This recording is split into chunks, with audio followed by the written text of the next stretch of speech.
ஒரு மதர் என்கிட்ட கேட்ட கேள்வி, அவங்க குழந்தைக்கு 3 மாசம் ஆகுது. இனிஷியலா 2 சைடு பிரஸ்ட்ல இருந்து குடிச்சிட்டு இருந்த குழந்தை இப்ப திடீர்னு ஒரு சைடுக்கு மட்டும் தான் குடிக்குது, இன்னொரு சைடுல குடிக்க மாட்டேங்குது. இதனால எந்த சைடுல குடிக்கலையோ அந்த சைடுல ரொம்ப வலி இருக்கு டாக்டர், இது எப்படி சரி பண்ணலாம் அப்படின்றது இவங்களோட கேள்வி. முதல்ல ஏன் இது நடக்குதுன்னு சொல்றேன். ஜென்ரலாவே ஒரு 3 months to 4 months டைம்ல பொசிஷனல் ப்ரிஃபரன்ஸ் குழந்தைங்களுக்கு வர ஆரம்பிக்கும்.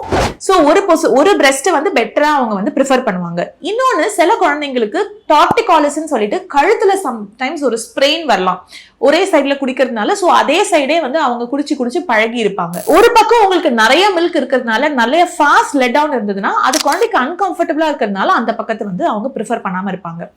இது மாதிரி எந்த காரணத்தினால இருந்தாலும் இதை எப்படி சால்வ் பண்ணலாம் அப்படின்னு பார்ப்போம். எந்த சைடு அவங்க ப்ரிஃபர் பண்ணலையோ அந்த சைடை குழந்தை தூங்க போற போதோ இல்ல குழந்தை தூக்கத்துல இருந்து ஏந்துக்கும் போதோ கொடுத்து பாருங்க. சைட் ஸ்விட்சிங் அப்படின்னு ஒரு விஷயம் பண்ணலாம். குழந்தை ஒரு சைடுல நல்லபடியா குடிச்சிட்டு இருக்கும் போதே ஜென்டலா அந்த சைட்ல இருந்து எடுத்துட்டு இன்னொரு சைடு நீங்க ட்ரை பண்ணி பார்க்கலாம். இன்னொன்னு டிஃப்ரெண்ட் பொசிஷன்ஸ் நீங்க ட்ரை பண்ணலாம்.